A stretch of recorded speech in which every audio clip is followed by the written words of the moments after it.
Hello, today is August 2nd, 2019. We're here in Miss Ninh Nguyen's office in order to interview her. My name is Tiffany Sloan. I'm Angela Huey. And this is Miss Ninh Nguyen. Will you start by telling us about where and when you were born? I was born in 1948 in a city in North Vietnam named Nam Dinh. Had your family lived in Nam Dinh for many generations? Yes, that is my father's hometown. So we have from my father and my grandfather, and then my great-grandfather come from Nam Dinh. So I'm a truly Nam Dinh girl. And how about your mother's side? My mother's side, her family in Hanoi, from a educational family. Her father was had some function in the government, and then she went to school in Hanoi. I think something related to a nurse, but not really a nurse level there. But she knows something about helping people give birth. Yes. And how far is Hanoi from Nam Dinh? Over there they use kilometers, but I think last time and the only time I visited in 2016, it took about 40 minutes driving, but it's not like the high speed here. So yeah, it's somewhere like 30 miles. Yeah. Do you know how your family was affected during the French colonial era? I was born around that time, so I just heard about from my not ancestor, but from my father or brothers, that even the war ended in 1945, but my family in Hanoi, not Hanoi, Nam Dinh, had to evacuate it, and then on the time we returned home, and that's why my mom gave birth to me. I don't have a good childhood. Normally they gave birth in hospital, but because we come home from evacuation, and the city still, very empty. So we pass by a flea market which is empty. So we have to wrap around a small booth, and my mom gave birth me over there. Wow. With just your father's help? I think the whole family. Oh, okay. Together, and then I am the 11th child. So above me we have 10 siblings. So the whole family returned home. I'm pretty sure, and my mom has some knowledge of nursing, so it helps her to Wow. give birth me. So I'm here. And do you know how else your family was affected by World War II? How old? Oh, how else your family was affected Oh, we lost everything. in World War II? We lost everything. I know that my grandfather working for the French people, something related to the mine. So he does build up his assets, and then we lost everything when we returned. We have the home, but it's been bombing, so we have to repair it. And I was so small at that time. I just born, and then maybe 1 or 2 years later. But I know that we not very rich, but but I think my father did build a hotel, a printing shop for our family. So, and then he had good relationship with the French people. So how long did you stay in Nam Dinh? I was born in 48, and I think we stayed until the Vietnam had been divided into the north and the south. So my family decided to move to the south, but left because of the communication. We don't have telephone there at that time, or email or text message. So I don't know what happened, but my grandmother was left in Hanoi. I think the main thing is because he doesn't want to move. He thinks that the whole family will come back. So he stayed there, she stayed there, and then she kept my sister there. So Your my youngest? sister stayed, yeah, the youngest, the one that my mother died right after the birth, yeah. And how much younger is she than you? Only 1 year. She was born in 1949. That's when my mom passed away. So that's why I don't have any memory about her, because I was so young, I'm so sorry. small. Do you know what your father's occupation was? Before we moved to the south, he's a fine man. He played tennis with the French, and because he owned the restaurant and the hotel. But when we moved to the south, we lost again everything. Yeah, bare hand, bare foot. Whatever the money they save, they bury under the ground. So it's been destroyed because of the moss and termite things. So we lost everything. So we moved to the south, and I think at that time we do have some help from the government for the people moving, fleeing from the north to the south, and then we start everything again. But I think he somehow he get a job as a clerk with the bank, the Vietnamese national bank. Yeah. So was So it the yeah, so the whole family depends on his salary. Yeah, at that time my father already remarried with my stepmother, and at the time we moved, they already had 3 children, born in 1953, 54, and 55. So what year did you go to the south? 1954. Yeah, so only 2. 55 is in Saigon. Yeah. And so you moved from Nam Dinh straight to Saigon? Yes, yeah. And how old was your oldest sibling at that time? I think my oldest brother born in 1934, and then 36, 37, 38, 39, and 40, 44, 43, 45, 46, and myself is 48. So, and then my younger sibling that with the second mother is 2 of them, 53 and 54. Wow. What was it like to grow up with so many siblings? Oh, just the bigger one take care of the younger one. We very poor at that time because we lost everything, and the whole family rely on only one salary from my father. So we just live in a very modest area. It's a small house for like 14, 16 people. And then all my older brothers, I have a lot of brothers and sisters. I have only one sister older than me, and all brothers. So they try to enter the army. Yeah, so none of them can finish college because they need to find some way to escape the family, so the family won't be crowded and they can get the money right away. So all of them joined the army except the second one. He got a scholarship to Australia, but for 4 years, and before he graduate and returned to Vietnam, I don't know what happened to him, but he passed away over there. And then when they sent home, it's only in a closed casket.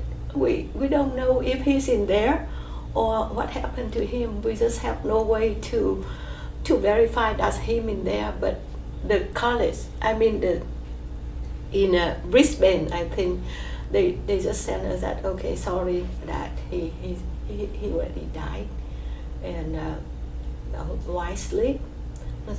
So we have been explained thoroughly our investigation, and then they just send the coffin home, closed coffin.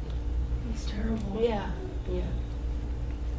So when you were growing up, did your older siblings play a big role in raising you? When we moved to the south, the older one take care of the younger, while the stepmother still producing almost every year or every 2 years. That's only Oriental or only Asian family do that. Not here, only 1 or 2, but they just produce it. So that's why I say that my childhood is very tough. And then we have to like walk to the supermarket. It's like flea market. It's not supermarket clean like here. It's just each one have a small table. And then sell even meat, chicken, and fish and something. So I am the one who go to the market and buy, and I have to think. I think at that time I'm just like 10, 11. I'm not even go to the high school yet. So I have to think. Okay, what dish for today? Because we eat every day, like breakfast, lunch, and dinner, and so I have to remember, and I have to think about what is for the day, and then how much we buy, because the money is still again only from my father as a clerk, only a clerk in the bank, and then at that time I think we have additional money from some oldest brothers that get the money from the army. You know the Vietnamese way. They send almost their money home. They just save enough for their life over there and then send home because they know the family need it. So that's why I know a lot of dishes and how to cook it and how much to buy. I learned it from, just forcing me in that situation. So what do you know about your family history before World War II, for example? Do you have any stories passed down through generations? The only thing I know is from my grandfather that he has the mines. He worked with the French, so he did build up some, not a dynasty, but some good things there, because he reserved a good size for the family cemetery. That's why when I come back to visit first time after the evacuation in 1975, I visit the family and I visit the cemetery. He get a huge tomb for himself, so that means he has managed it with good money. Wow. Yeah, that's all I know. Further than that, I don't know. Even my mother and my grandmother, I just know their place when I came back to visit in 2016.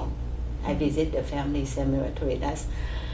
It's very emotional because that's the first time I can imagine. Oh, this is where my mom is. Yeah, that's the first time in my life since birth. Yeah. Did you practice any religion when you were growing up? Actually, my family is just like from the they passed down, and then we know that we are Buddhism. But we have a very busy life, and I didn't think about it until like once a year we go to the temple because they celebrate the New Year, the Lunar New Year. And that's all I know until my father passed away in 2003. Maybe he just helped me. So I did come back to the temple and then more often and learn more about Buddhism, and now I think I devote a lot of time to Buddhism. I realize how good it is, yeah, and can guide my life in a good way. When you were growing up, were most of your friends and neighbors also Buddhist or Catholic? Oh, the Vietnam is almost a Buddhist nation, just like not India, but Thailand. That's a whole nation is a Buddhism. But when we moved to the south, a lot of people around me, they are Catholic. Yeah. So growing up, what did you know about the conflict between North and South Vietnam? Oh, I heard from my parents, my father, and my brother. They are old enough, and my aunt and uncle. They all in the army back there with the French. So they know that is the only reason that we escaped, because we see, and after we escaped from the 1954, we see the news, the movies, that they dig the hole and they put the live people there and they cover with the head to the neck, and then they have people in the village come there and then try to maybe accuse them for something that they didn't know, and then let him there until they die. We see that. We see a lot of people, like they took everything from my family. With my grandmother stayed with my little sister. So when it happened again in 1975, they win the South Vietnam, and then we fled again. We don't carry anything with us. We just want to escape. And what happened to us, we don't know. But lucky, the whole family been rescued and then came to the United States, the whole family. And then later on, some other brothers that it's a long story, but they stay back there. But somehow they went here by boat people or by airplane, because one of my brother worked for IBM, so they sponsor him over here. Yeah, so the whole family here now. We don't have any blood relationship back there, but still have cousins and relatives. Okay.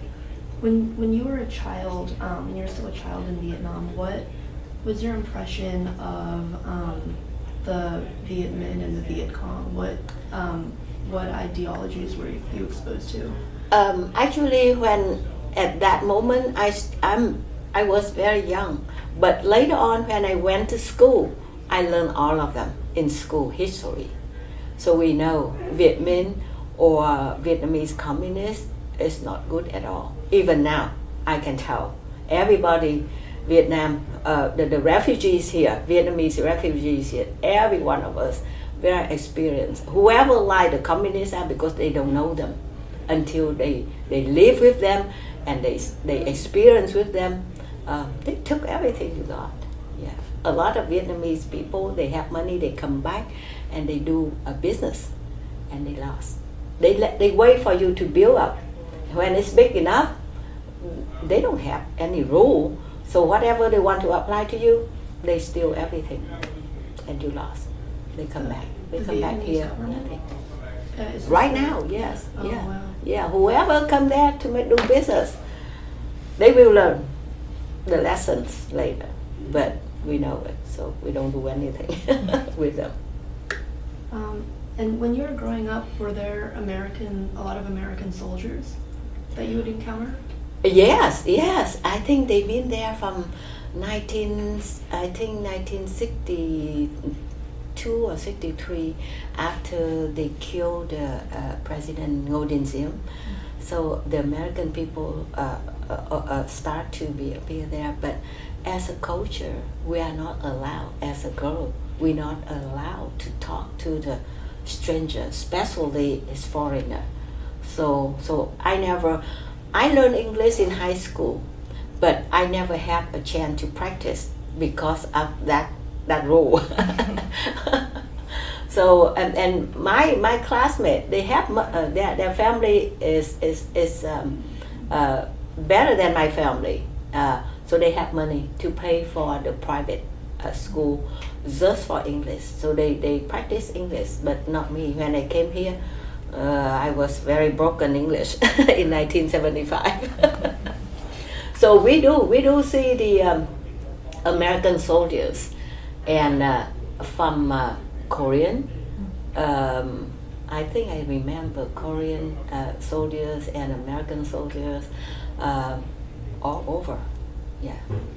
And what was your overall opinion, or other people's overall opinion, of the American soldiers in South Vietnam? At that time, with me, I don't have much opinion.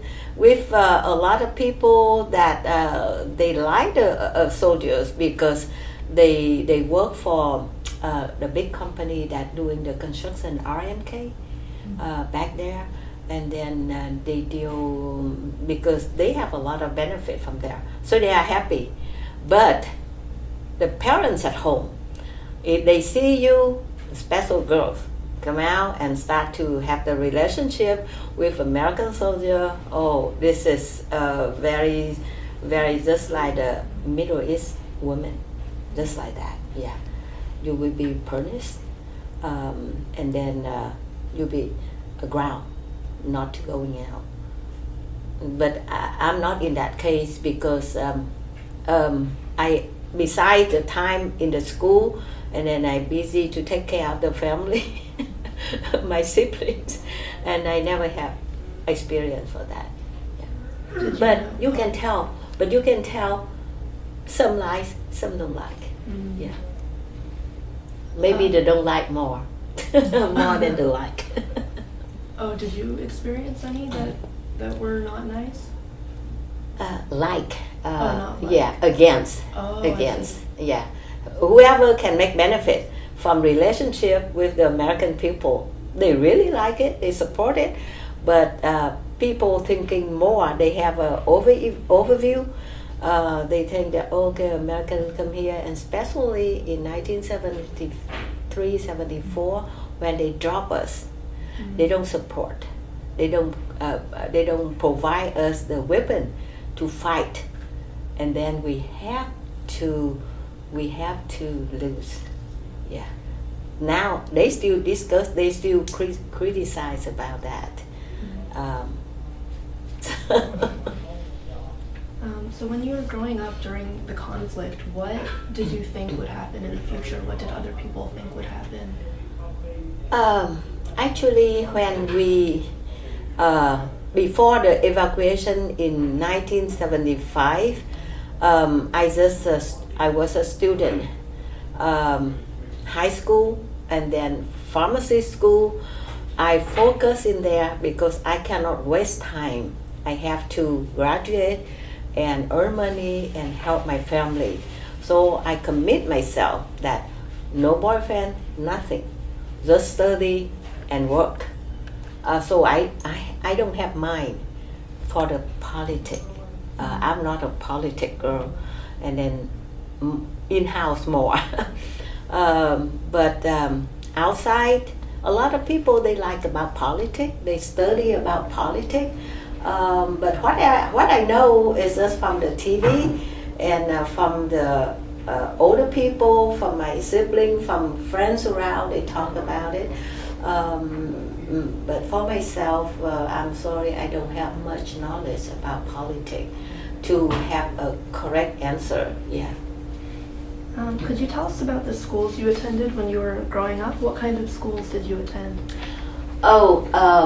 Now for the elementary, is no special. You just go to the school near your house.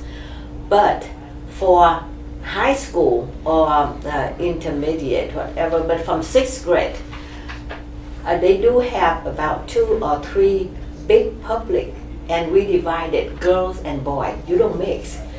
And you have to take the test, like they have a day and they have few thousand people come and do the exam, and then they select, like the one I go is they select only about 250 to 300 among 3,000 people You have to fight 1 per 100 to beat them, to get into there, because it's a public, you don't have to pay. And that, a girl high school they call childbirth, is a very famous. Mostly North people go to that. And there's another famous high school they call Zalam, most of the South. So I don't know why it happened that way. But all the people with the North voice, we always go to Chungzeng. And the people from the South, they always go to Zalam. And first year I failed. And then second year I come back and take the test, and I was number 27. Wow. So it's very famous and very proud. Whoever attend those famous girls' school, very proud. Yeah. Wow. Did you have to study a lot or do special preparation to take the test?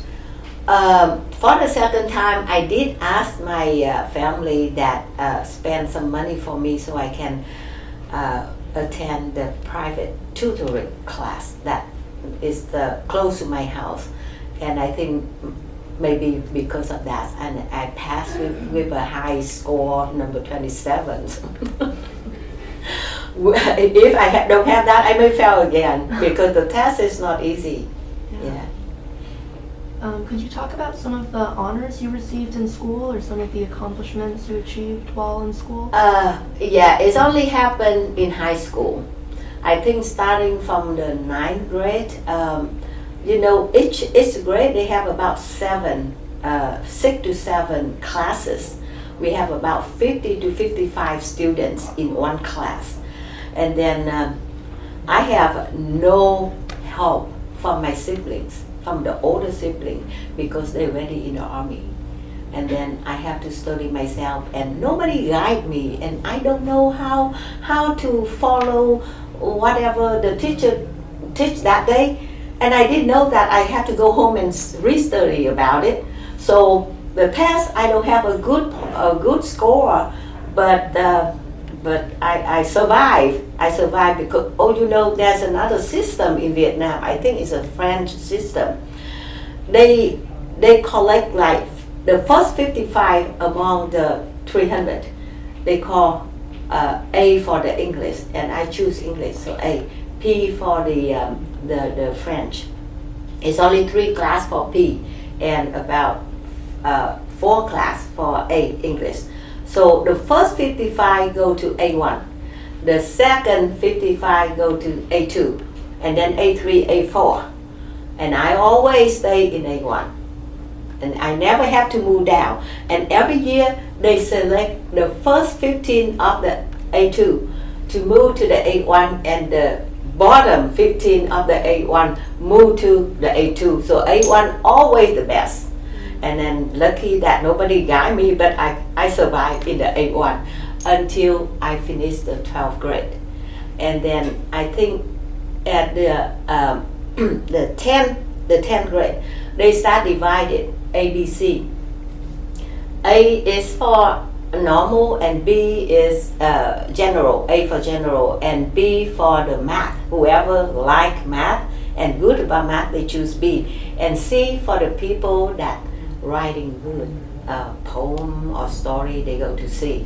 They have only one C, maybe 2 B, and the rest of them is A. And I choose A. Again, A1. And then from the 9th grade, I start to volunteer to be representative of the whole class. And then we go meeting and something like that until the 12th. Until the 12th, I campaigned to be the president of the whole school, and then compete with about other 2, but I win. So I be the president in 1960s, half of 1967 to half of 1968, the president. So I represent my school, go out and then talk with, deal with other school. They are boys too. So I'm very active when I was in high school. What made you want to become the president of the school? I don't know. My early Jesus start to kick me to that. Before I know nothing. nobody tell me anything. But from ninth grade, I start to want to join, and then I think that is from my, it just appear. It's deep in the blood, but it's sleep to the first 4 years, 3 or 4 years, and it start to appear, and then I just follow my gut to do that. Yeah, that's why from the 6 to the 12, everyone knows me because I go to each class to campaign. Yeah, the school allow that. I go to each class in the afternoon, the 6th, the 7th, and the 8th in the afternoon. They divide it two half days, and then the 9, the 10, 11, 12 in the morning. So I have to go in the afternoon and go each class, and then in the morning go each class to campaign. So people like me talking. And they vote right. So when you were in school, did you notice any political divisions between the students? I think we were very innocent, all of us. Maybe some of them stand out, and then but I didn't pay much attention. Only 1963, when the dynasty of the Ngo down, and then I think at that time it's kind of a lot of chaos thing, and then I don't know why, but I was small. I think I'm on the 7th grade, and I follow the people go out the street and meeting and do things like that. And when I get home, I get punished from my father. Stop. And so I just, again, I told you, I just focus to study, kind of don't pay attention to politics. So were most of the other students at that school also, had they also evacuated the north, you said? Many of them. Many of them. Because, you know, the children high school is most for, not they don't say anything, but most of the not voice speaking people get into that school. So their parents or grandparents very experienced with the communists. So when I came here, and then after a while, we kind of go through the Red Cross and searching for friends or something. You know what? Right now, back in Houston, I have about 20 of the classmates in same class. Wow. Or maybe the A2 or A3. Yes, so I think most of us. And then every 5 years, we make we call international reunion. Every 5 years, and 2020 is coming year. And all the Trung Vương High School students from all over Vietnam too came over. So we have about like 800, 1,000 people reunited. Yeah. So I know I have a lot of people. I come to North California. I visit South California. We always have reunion there, and we have like 20, 30 people join. Very. My kids look at me, Mom, I don't know how you can keep that long. Like 50 years. We just celebrate 50 years. Graduate from high school last year in Colfax, and we host about 50 in the same grade, not the same class, because it's mixed English and French students. Very, very emotional. Yeah. So when you were still in high school, and what was your dream job? What did you want to become? You know, it's very funny. I don't have a dream at all. I just follow friends. And my family, they you know, every family want doctor degree. But I took the test. We always have to take tests. We don't just enroll and get in. We have to take the test. So I take the test for the dental, take the test for the medical, and the test for the pharmacy, and I passed. I failed the medical. I think when I got a tour to the medicine school, and I see they roll up a casket, and there is a person in there, real person, that person in there, and you have to study on that person. I thought, oh my God, no, no, no. So I eliminate the medicine. So I took the test of dental and pharmacy. I passed both. I mean, selected both, but I see the dental that you have to open the mouth and all day long you work on their mouth. I don't see any interest. So I follow my friend, go to pharmacy school, no dreaming. But I think I choose it right. Because for that pharmacy background, I came over here, I took my license again, and then with that pharmacy background here, I help a lot people that since they start to have Medicare. With Medicare Part D, I'm the one who helped them to enroll and change the plan because I have the background in pharmacy. So I think I choose right. Which pharmacy school did you attend, and were there multiple to choose from? No, only Saigon, only one school. They call Pharmacy School, University of Saigon. And I think Hue, the central, has one. But in Saigon, only one school. So everybody have to pass the exam to be selected in that school. So it's only one school, and it took 5 years. And a lot of them, I mean, that school influenced by the French. So some courses is all in French. So some good one, they have to translate it into Vietnamese. And then we have to study it. And I graduated after 5 years. But when I came here, I tried to go back, but they asked, my first hometown is Albuquerque, New Mexico. But they asked a lot of requirement that I can't do it, so I forget it. After I get married, I moved to Houston. And then my friend in California, they make connection with some former dean from Vietnam, but they also evaluated in some, and they group somehow they accept our transcript, and I have to connect with somebody in Vietnam and find that one from the school and send it to me. So that's why I can go back here. Yeah. Did you enroll in the University of Saigon Pharmacy School immediately after you graduated? Yes, from high school? yes. I cannot waste any time. I know family is waiting for the money. And you know what? When I practiced my pharmacy there, the whole salary, the whole money, I ship it to the family. So I go and tutoring from other students, and I get paid from there, and that's for my own. But my salary from pharmacy school is for family. You cannot find it here in the United States. Did you have to pay for pharmacy school? No, it's a public, so we get help a lot from the government.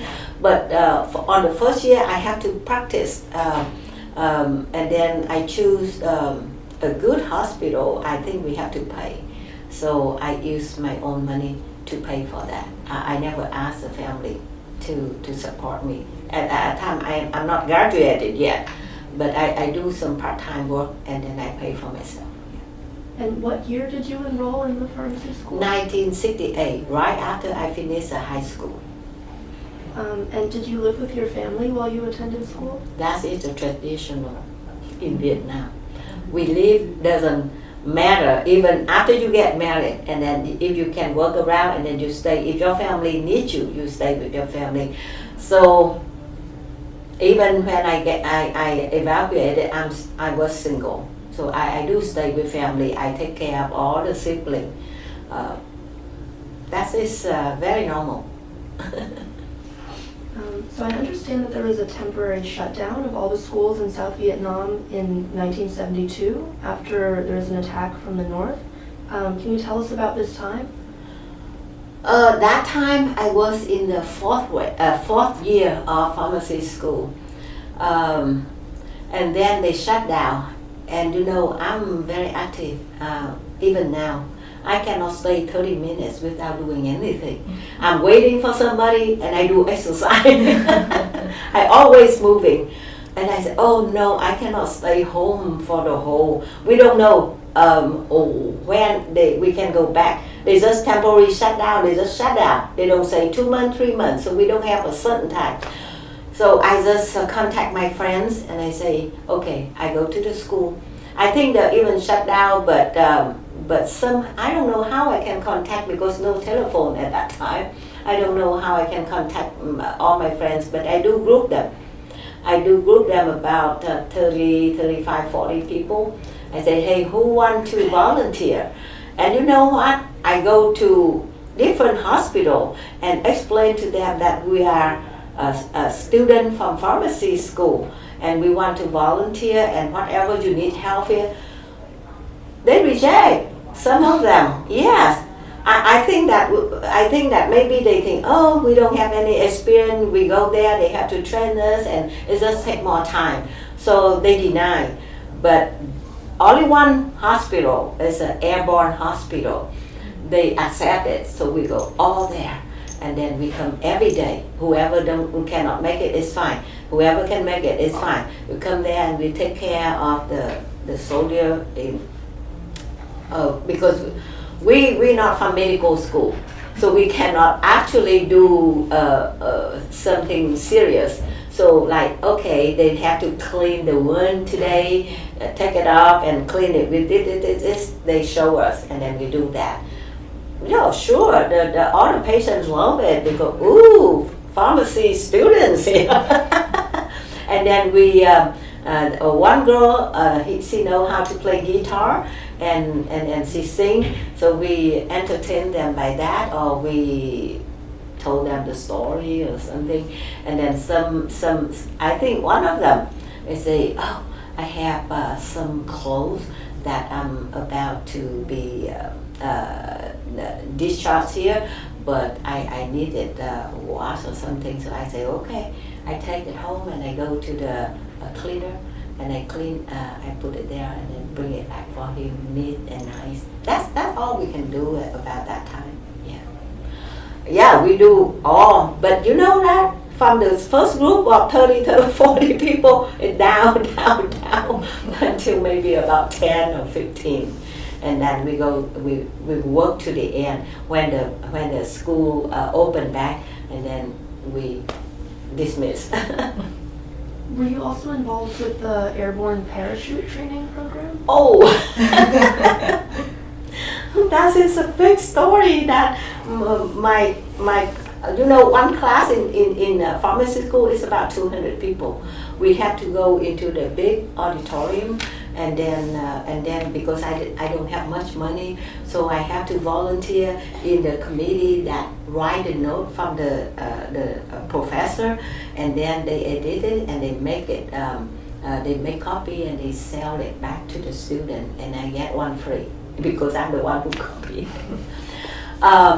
They all talk about me because I after I finished the helping, the volunteer helping, I do have two brothers that came from airborne, and then one died right after 1 year graduation, I think in 1963, and he was the top ungraduated, and so painful that he passed. He been shot during the war. So I have him in airborne, and another brother younger than that, the first one, and then he's in the airborne too, and he was captured in 1972 war. So I want to have the feeling of parachute. So I come to the top doctor of the hospital. I ask, can I get the training on that? He say, are you crazy? Because I'm not a soldier, and I'm just a student, and I'm not a war reporter. They do ask the war. They do allow the war reporter to get the training so they can jump into the war and do the reporting. I say no, so I told her the story that I have two brothers, that one died and then one captured that is still missing in 1972, 73. So he said okay, and then he made some contact, and I went there for an interview, and even the top of that training part, he said that since you are just a student, this is outside of the guideline, so I have to send you to the higher level. I say no problem, send me over there. And I go over there. He asked me again, are you sure? Are you sure that this is what you want to do? Because when you jump out and you don't know how to turn the parachute, you may end up in even die or injured because you may fall on the tree or on the cemetery tomb, the concrete, and people already break their spine or break their legs. It may destroy your future. I said, I think I'm pretty sure I want it because I have two brothers and I want to have the feeling. They approve it. So I have to go through the training and with two other female soldiers because I'm female, so they don't mix me with all the soldiers. And I went through the training, and there one of the most scary thing, almost at the end of the training, that you have to jump out from I think it's about 3-story high. It's just jump out. They call is a bird net. You just jump out from the that height. Okay, you just jump out. But they do hook your something in the back. So you go like the zip line, but it's high, and you go down, and then that one, even soldier, they scared, they don't jump out. I see it, I witness it, and at the door, he just hold, no, and then the trainer, he just kick it, push him down, and with me, several doctors and the staff of the hospital, they did go out there and they want to see if I've been kicked out or I just voluntarily jump out. And then I did jump out by myself. Nobody need to push me. I just closed my eye and then just jump out. So after that, I have to jump a real tree. They eliminate the jump at night because it's during the war. They eliminate, so lucky I don't have to jump at night. If I do, I don't know if my family allow me to go or not. So I did have a certificate, graduate together with all other soldiers. I have the picture, I carry it with me, but I couldn't find it now, somewhere in the house. So how long was the shutdown of the schools in 1975? I think it's about 3 months. Yeah, 3 months. And then you were able to return to school as usual? Yes. And after you graduated from pharmacy school, did you immediately begin to work as a pharmacist? Yeah, I have to work right away. Yeah, to earn money to help my families. So I worked right away until we lost the country. And then I come here. It took me like almost 20 years before I can get back the license because I have to do other things.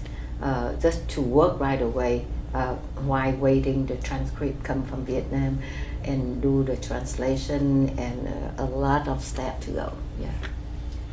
So in 1975, before the fall of Saigon, were a lot of people talking about leaving already? Oh yes, I left on May 1st, which is one day after they took over. But people start leaving since April because they know and they have connection with the American people, and then they can get on the airplane. But I wait because I have no idea and no connection at all.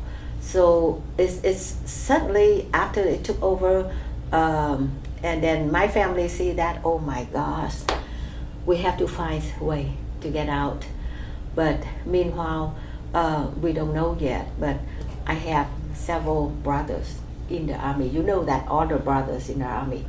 So I say that, okay, I think at that time I was like 27.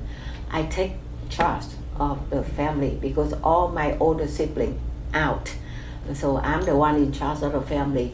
Whatever money I have at that time, I divide it. I give all for all male, few thousand Vietnamese dong. It's nothing like here. Right now it's $1 equal to 22,000 dong. And at that time I have 5,000. I give one and go. This disappear. Only female left. So we hope that we don't get revenge from the communists. And everything related to my parachute, I just destroy it because I don't want them to know, and they make revenge on me, and I'm the head of the family right now.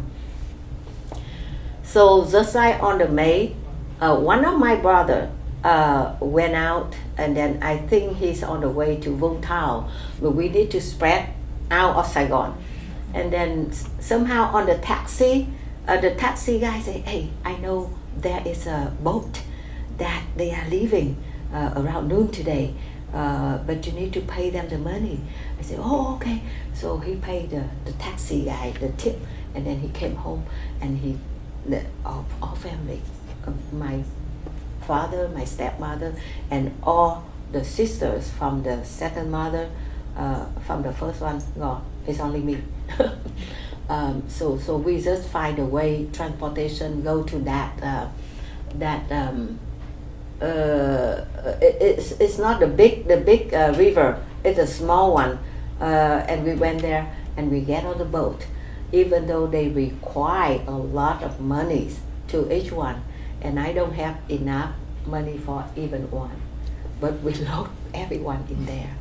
So somehow I managed it, and we left with the boat, and it's a small boat. I think about 75 people in there, and then we don't prepare anything for that. It's just suddenly we have the news, so we left. I think we out of money already. Whatever we have, we give it to them, and the boat already left. They don't throw us in the water. They take it.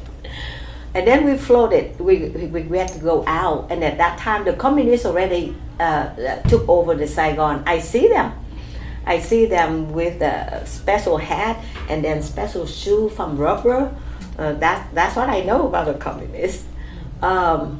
And then because they just came over, I think they been guided doing nothing. That's why we can still going around freely, and everyone just go out the street to find a way to go. And then we left. And one night over the sea, that is it is horrible because it's motion sickness. And then we just line up right up on the boat just like fish, and then people above me, they pee is all over me, and I vomit. But when I vomit, I get out in the water, it's just dying. And then lucky that there is a Navy ship. They all try to escape. The Navy ship is big. I remember it's a HQ 533. So now I don't know whoever from that ship. They transfer us from that boat to them, and they heading to Malaysia, which is closest one. And I get into that boat without knowing that. I see the helicopter on the boat, okay, halfway in and halfway out, but I didn't know the story that the fan of that helicopter did cut the neck of one doctor or something on the boat. I didn't know there's an accident in there, and my family stayed in that helicopter.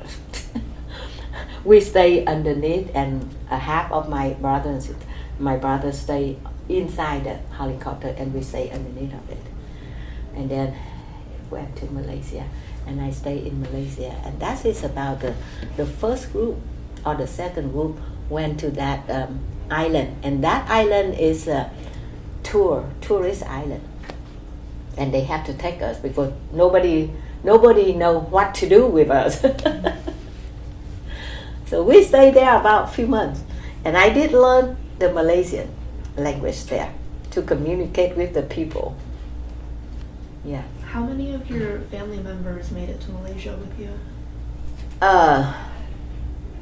I think we have about 14 or 15, yeah, including my parents and my aunt and my uncle, because we stay at their house before we went to the boat, so we take them with us too. They have money. We borrow some money from them to pay for the boat, and we did pay back when we worked in the United States. So we clear. Where did you stay when you were in Malaysia? Oh, in the island they call Pulau Perhentian. It's a tourist island. But after we've been interviewed by the United Nations, and then we all of us out. I was among the first few group left first. So after they finish all of us, and then I think they close out and they make it back as a tourist. I Google it. It's so pretty now. Don't have anything in my mind. The Pulau Perhentian before. Yeah, I stayed there from May until August, and then we left. I think they transport us to the capital where they have the airplane. So we came to the United States, and I remember that's Camp Pendleton. Yeah, they have some camp, but mine is a Camp Pendleton. And when you were in Malaysia, were you also staying in a refugee camp, or was there a different shelter? Oh, they don't have shelter. They don't have shelter, but they do have some like cottages. And I let my parents and the small kids stay in the cottage, but I have to stay with somebody else, some other family, because my family is too crowded. We cannot squeeze in one cottage, so we spread it. Some of my sisters stay with some other family, and so we spread around. They don't set up a camp there, but because they have promised from the United Nations that they will receive some aid, so they do give us food every day. Otherwise, we would die of starving. What was the process of getting to the United States, like getting to Camp Pendleton, for instance? Oh yeah, after the United Nations come and interview, I think our family choose the United States. Other one they choose maybe France or Australia, but my family want United States, so they transport us to Camp Pendleton. Yeah. Do you know why your family chose the United States? Oh, I think at least they speak English, and none of us speak French. And in Australia, I think we have a bad memory of my brother who died there. So we just say, okay, go to. I think the majority choose American. Yeah, so we just among the majority. What was life like at Camp Pendleton? Oh, Camp Pendleton, everything in the United States is a dream of people. So even for the refugee, they do, the camp is for the army before. So it's already organized. They just make it ready for the refugee. And they do cook breakfast, lunch, and dinner. So every day we just go there and go to the dining hall and get lunch and get breakfast. And good food compare with compare with Malaysia. I remember that they used the rice that a long time ago, so it has worms in there. Yes, and then so we have to sit there, and every day we have to select and put all the worms out and eat that. So when we eat it, we still smell the old rice. Yeah, And Malaysia don't eat meat, so we don't have meat. It's only fish and dry fish and some vegetable, and we eat that for same day.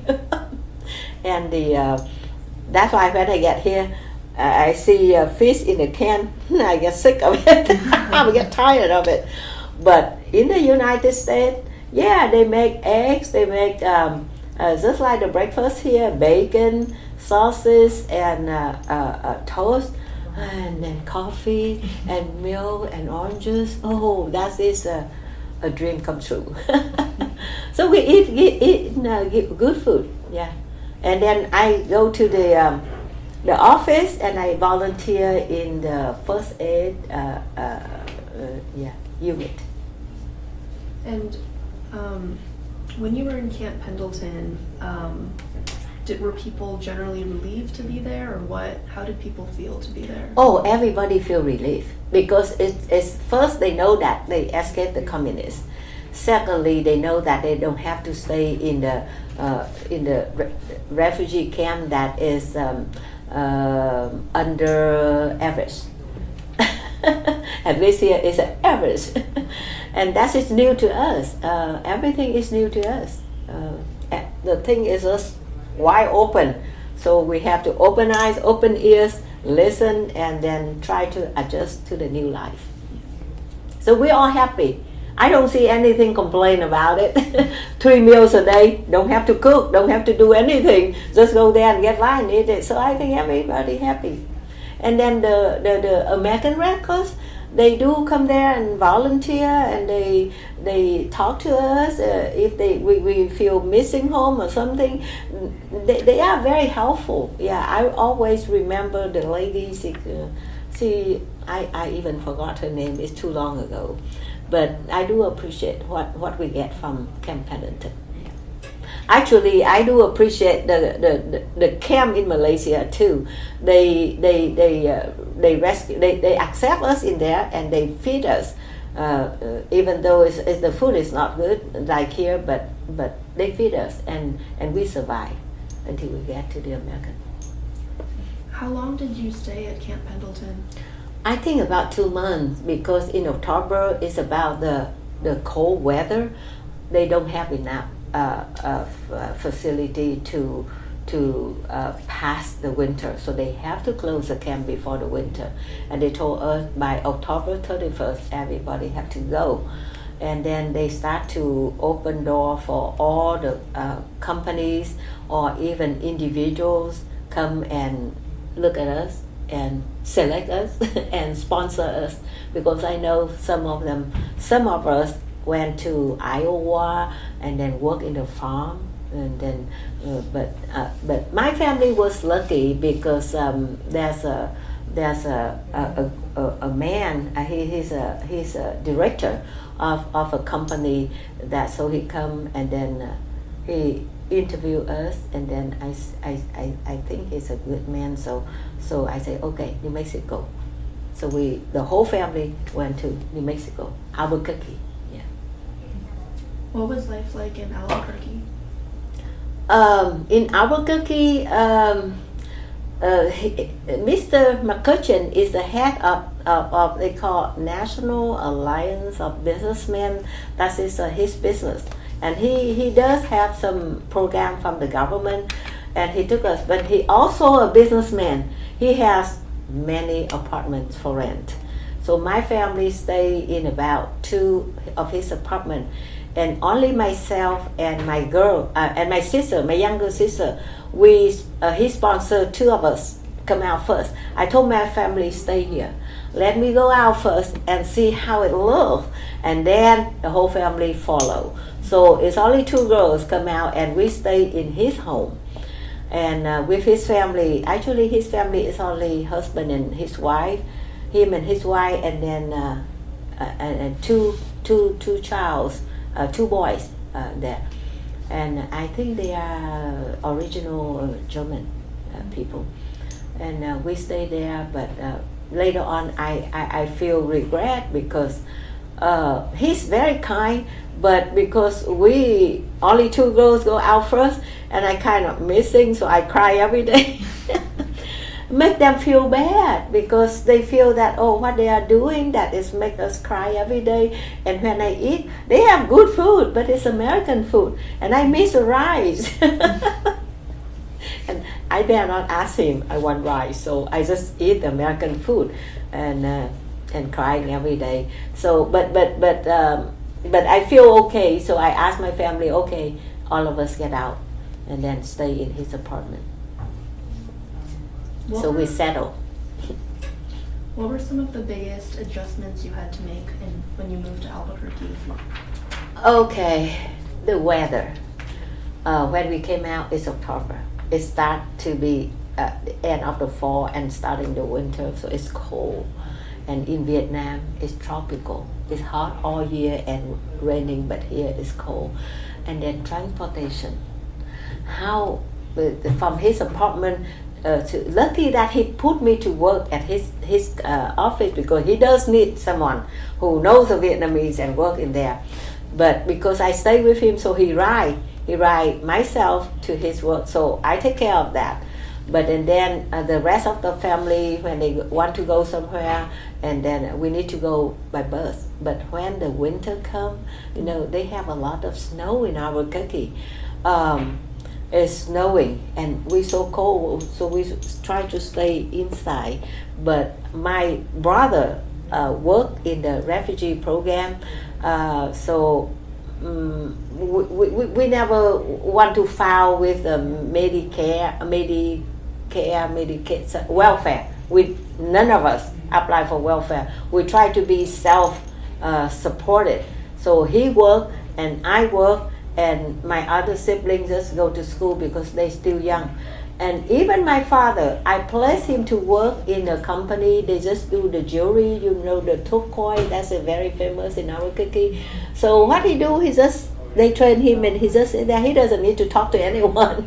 So he work, is only the stepmother, never work. So we try all the dog go to work and the young go to school. So we're okay of that, but adjustment, I can tell the very first group people get out from the camp to live together with the American. That's a very, very tough. No transportation, no speaking English. I have very little carry with me from high school. And because I don't have a special training, go to the private English school like my friends, so I really struggle. And secondly, we try to figure out where we can get the rice and the fish sauce. That is the main thing for us every day. I cannot eat American food every day. It's too bad. And then I can tell that we just like blind and deaf and dumb, because whatever they speak English is too fast. You know that American, they swallow the word and I don't understand. And when I speak my broken English, they don't understand either. So it's no communication between the two, a lot of misunderstanding. So it's very struggle for the people come out in 1975, 76. But people come out here, get here now, oh, we already put the red carpet for them. Everything is set. They just take it and they still complain because they look at us. Now, after 30, 40 years, we do build up and then we do settle with house and car, but they come and then they start like us, but they do get help from us. Whoever come first and then know the situation and help them get the driver license fast, and then speak English. They have church, have the English school for them. That's a lot of things, and many supermarkets here. They don't have to worry about it. But with us, 1975, I just feel that I'm blind. I cannot hear them. I cannot speak to them. Very, very tough. So English is the one that urging me. I have to studying it. But at my age, I cannot go to school. It takes too much time. So I have to do something like like fast and instant to adjust it. Very tough, very tough. So when you were in Albuquerque, your job was finding jobs for resettling refugees. Were you able to choose this job, or was it assigned to you? No, the job Mhm. that I handed is my sponsor. My sponsor take me to his office is really favor. So I have the job right away. And then I help them too because they have nobody speak Vietnamese with the refugees. So I'm the liaison back and forth. So they have to bear with me, bear with my English. Sometimes I have to repeat it several times to make them understand. And they have the National Alliance businessmen. They do have some project from the government. They call the on-the-job training. Abbreviation is OJT. They pay half of the wages, and the company, the employer, pay half of them. So they really love that program, and then they are willing to take all the refugees there. And then I do provide. I ask some students. They do have the Vietnamese student come before the 1975 study in the University of New Mexico. They call UNM. So I recruit them to help us translate. So they go, when I place a person to that job, they go there and translate. If there's nobody, and I'm the one who take them there and translate. So we were very successful in that program. You know what? Because I stick in my mind, none of us will apply for welfare. I try not to. So 95% of it go to work right away. Later on, they did blame me that I didn't let them to go to the English class or something. But I just don't want us to be a burden to the government. So, and then I'm proud of it. But maybe on the other angle, they miss a chance to study like 3 or 4 months in English. But the job, they have to practice English with people around. So they do learn English from work, not from school. Did you take any English classes? I don't have time, and too old for the school. So I asked my sponsor to improve my English. Can you help me? How can I get to the schooling maybe at night, the school, to learn English? So he know there's a language lab of the University of New Mexico. So he did talk to some high level there, and they grant me a permit. So I do have access to the language lab, and I have to choose whatever textbook or the tape. So I go every night because I have determined in my mind that in order to improve my work, my English skill, I do have to study it, and it's free. So I spend about 2 hours every night after work. After work at 6, I went straight there because my sponsor helped me to buy a car, and there's another experience in driving the car. So I study every night, and it does help me to communicate better. Not in grammar or something, but at least I can talk. I can talk with American accent. So I still have accent, but communicates much better than when I first started. Were there many Vietnamese refugees in Albuquerque? At that time, we received the refugee from the camp every week. And I have to, we do receive a fund like 500 per person, but we have to take care of everything for them. When they get off the airplane, we have to find a place for them already and fill up the refrigerator. If they have children, we need milk and diapers, children that's small, diaper and milk, and then food for the family. And every week we give them the money before they go to work, and then earn the money by themselves. We have to feed them with $500 per person, one time only. And then very, very stressful for me that I have to take care of everything. And then train them driving. If we don't have, if they can't drive yet, and then we ask a volunteer to carry some of them to work, and then when they finish work, go there and take them home. And I have to do it myself too. We try to be self-sufficient, not on government's welfare. How were you treated by the local community in Albuquerque? I can tell that city is very friendly. I do have some here. The slang they say redneck in Texas.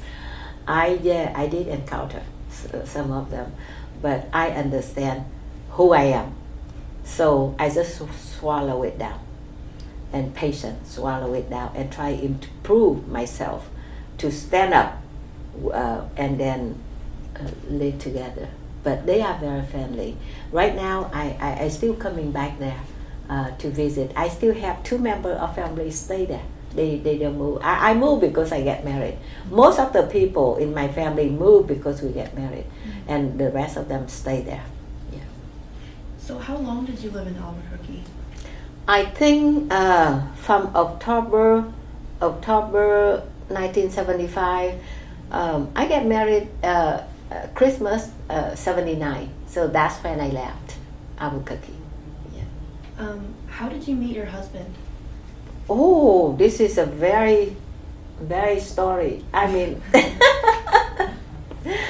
I am very classic type, so I don't go out and search for a boyfriend or something. The classic type just sit there and wait people. I mean, I believe that. I believe husband and wife is already fixed by God. Just like the pot and the lid. This pot needs that lid. So we kind of waiting to the right man. But before I left Vietnam, Vietnam have the tradition, especially young girl, we always curious, who will be the husband, things like that. So we go and talk with the not the matchmaker, but the people who read your palms, and then they also ask for your birthday, and then they make the chart. And then from that chart, so you have to tell them the correct date of birth in lunar. They track back. If I tell them the date of birth American way, and they do have the way to change it, convert it to the lunar year, so they make a chart. From that chart, only them can read it. When I read it, I don't understand anything, but they can tell who will be my husband, and how about my children and my brother and sister, and what year you may have a disaster, and from what year it may be improved, something like that. So the man who made the chart for me, they told me that you don't get married early, as late as you can. And if you married to someone already have problem in the family, like divorce or something, that's better for you. Yeah, he told me that. And it stick in my mind. And when I escaped Vietnam, I still carry it with me. It's in my purse. So I did meet some people from Albuquerque, but it not match. The pot and the lid not matching. And then on one trip to Houston, I take vacation, and I visit my friend, the same classmate in high school, and her father is a very famous fortune teller, very famous in Vietnam. And then so I carry the chart with me, always in my purse. I say, can you read this? And he reads it. Oh, I know a man that matched you perfectly. A+. He say A+. He even know A+. Only thing that he already divorced, and he got 2 children. I already have in my mind, I don't need a single man. I say, that's fine with me. He kind of surprised. So he matchmaker for me. Only 6 months. I say, okay, give me your phone number. and you allow me to give it to him, right? So he can call you. I say, yes. And then he called me. And then we start changing letters and picture so we can know each other, how we look like. And the most thing that the first impression for me from him is his lettering. Very nice and very that is my first impression, as make me like his lettering. And then when I see his picture, he's with the Vietnamese average, he's above average. And he's tall too. He's not short like me. I'm only 5.2, but he is a 5'8" or something. So he is a good height of the Vietnamese. So that's two things. So we start to meet. And then because he already got 2 children and he divorced, so I want to meet the children because I want to make sure I get along with them. I don't want anything happen later. I'm classic. I don't want to change things.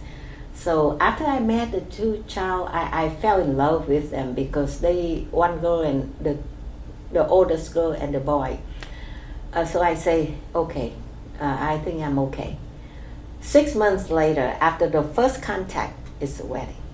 And that is the Christmas Day of 1979. And make me move over here, and I stay with his 2 children. Actually, he had to work 2 jobs. That's why I feel he's a family man. And then he already bought a house. I don't marry him because of the house, but it showed to me that he's a family man. I look at that angle, and then that's why and then 2 children, very cute and very not like active, and then cannot I can tell that I fit them. So I move here. I get married and I move here and I raise them. And then one of them now is the heart surgeon of Memorial Hermann. And he graduated from all famous school. Rice, he's a Rice alumni, and then he went to John Hopkins for medicine, and then he interned in Stanford in California, 7 years for surgery, and 2 more years in Columbia, New York, for the heart, and then 1 more year in Emory in Atlanta for the new way to fix valve and replace the valve. So he's the top one in Memorial now. That one of them. The older sister, she's a nurse, and I'm the pharmacist. So we all health career. And then we're going to kind of move on and ask some questions about your life in Houston. Yes. So, what were your first initial impressions of Houston when you came here to start your new family? When I came here, that's my first and only marriage. So I think I enjoy the married life. It's different from the single life. I always have somebody next to me, and then he's the one. Over here is a lot more than Albuquerque. Albuquerque is kind of right now it's not, but at that time it's kind of the city for retirement people. It's a very calm, very easy. Only 2 highway, I-25 and I don't remember, I-40 and I-25. That's it. Very easy. But when I come here, it's a little bit crowded. And when I came here in 1979, I think we have a good size of the Vietnamese community, Vietnamese people here, and driving is different. So it's another experience when I move here. But I kind of stay home a while because he doesn't want me to continue to work as a social worker like I work, because in that way I have to communicate with a lot of people, and his life is like just around the family. So my style is like go out and associate with people. So he said no. He won't let me do that. So he trained me. He's a piping designer. He worked for the oil company. So he trained me how to do the spoon drawing, and then he led me to that oil oil industry career. So I understand that your husband actually trained you in your new career. Can Yes. you kind of talk about what that process was like and your experience in that job? Oh, actually, I didn't know I was a quick taking things that I never utilized it before.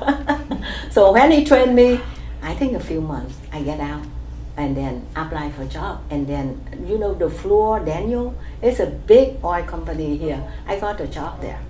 Yeah, so I'm very satisfied. But then I get pregnant with my own son, and then I have to take maternity leave. When I come back, just a short time, and they lay off because of the crash of the oil industry in 1982, 83. Yeah, since I laid off, I get laid off, so I have to move around a lot of things just to survive and get some money with my husband. Yeah. And prior to the financial crash, were you planning to go back to Florida after you gave birth and recovered? I did, but only a short time, and they lay me off. Yeah. And so how did the financial crash end up pivoting your career? Where did you end up going after that? I have to. I think that. First I get the real estate sales agent. I think because I have the skill of talking with people, I choose that, and then it. The real estate you don't earn right away. So I also searching for, and then finally we bought a sandwich shop. And I do with the sandwich shop, and in the weekend we close that sandwich shop, and we open only for lunch.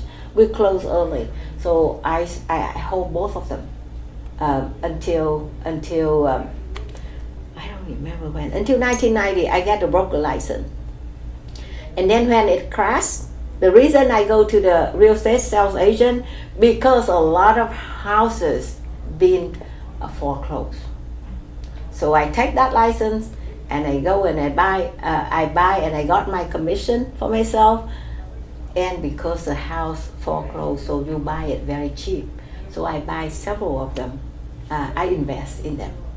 And then the sandwich shop, and I think 2000, I don't remember exactly. We sold it, and then I start to look for how to get back to the pharmacy career. And I finally got it, I think late, like 1993. But so the sandwich shop sold, and then people told me, hey, the self-service car wash is good one. So I invest in that one. I owned it for a few years, and then I sold it again. And now I have only pharmacy and real estate broker license. And so how long were you working in real estate? Since 1983 until now. Now I don't do much, but I do search land for bamboo village for this office, and then also for my family needs.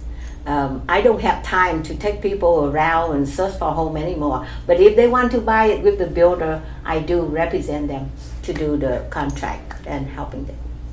That's why I keep it active. And then you said it took maybe a process of 20 years to finally get a pharmacy license in the U.S. Just Yes. the time frame. What was that moment like for you when you finally got that? Again, I follow friends.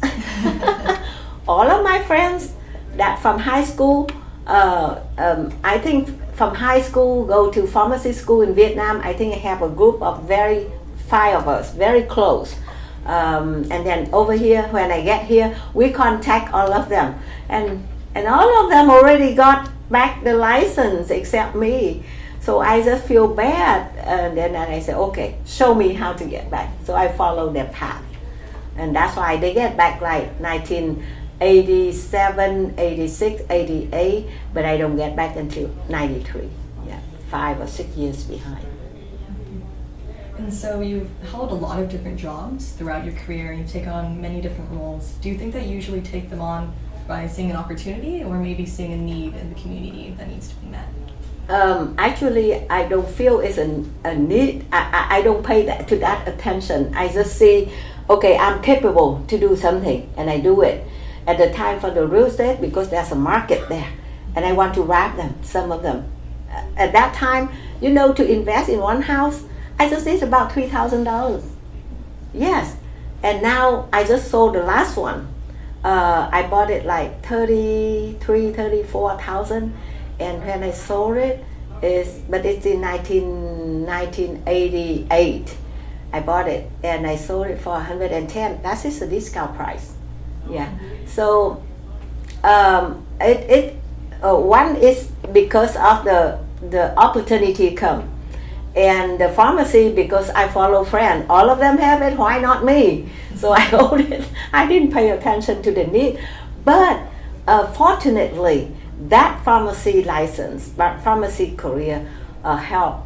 It's because of that I can help a lot, and I'm the only one here in this office to help the other people here. Whoever need to enroll in Medicare or who need to Medicare Part D, which is a prescription drug, and because of my pharmacy background, I can do it very fast and very careful in selecting a company that pay for their for their medicine for their drug. Other people, even the license, you have to be a license to do it for commission. I do it free. I do it volunteer here. I don't need a license, but I'm even higher than a license because I have the pharmacist license, and then I help them much more effective. And I have a radio talk show every month, and we have a program here that very useful for the people. I announce it in my program, and I help a lot. Few thousand people already since 2006 when they start the Medicare program. And so when you came to Houston in the early 80s, what was the Vietnamese community like here? It's a very, very at the beginning. It won't be more until 1980, mid of 1980. When I get here in 1979, the Midtown is the beginning of the Vietnamese community who do the business there from Midtown. And then later on, when Midtown become hot, they try to kick all of us out. The end of the lease, no more renewal. We've been kicked out. So we all moved to the south, to the southwest area. And now southwest area is the heart of the Asian communities. Yeah. And so how did you first get involved with the Vietnamese community in Houston, and how did those connections come to be? Actually, I didn't think about it until somehow my husband, I think we start with the voting. We see that voting is the strong weapon of the freedom country. Communists never have vote. They told you to vote, and 100% voting is just because they force people go and vote for the people they want. Not freely like here. So I can see that is a very strong weapon for voting. And then we start setting up the VN Teamwork. It's a non-profit. And then we see the need of people, the refugees still coming. And they come by the orderly ODP program. And then by the sponsorship program of the children sponsor parents or parents sponsor children. So they're not by boat anymore. So when they come, they just like new people. They still need the help. So we established this program at this office to help them. And then we see the voting is a very important. So we campaign for the voting by doing all the billboards. And then billboards cost money. And so we have to ask the business owner around Houston sponsor for it. And I do have it, but I'm in picture, but it takes time to search for it, so I don't have anything today. Can you kind of talk about the original mission of VN Teamwork and how you got it off the ground? That's why we feel that we need a non-profit. So we study about non-profit and we establish it. We do it ourselves, but to apply for the paperwork. But we do have friends who is a lawyer. They look over and then they fix for us and we apply it. We don't spend money to hire someone to do it. Everything we do it by ourselves. And then we know that for a non-profit, you need to be neutral, no bias. So, but we just say, get out to vote. Your vote is your voice. I learned it from American. Your vote is your voice. So we install those billboards, and then we stay in front of the Brown Convention Center because that's a big hall to conduct the citizenship ceremony. Yeah, few thousand people there, and we recruit the volunteer, and we get all the registration vote card, and we distribute to them, and we try to fill it up. Only citizenship you can do it. So this is your benefit. Do it. So we do it, and then at that time we don't have computer, we don't have software.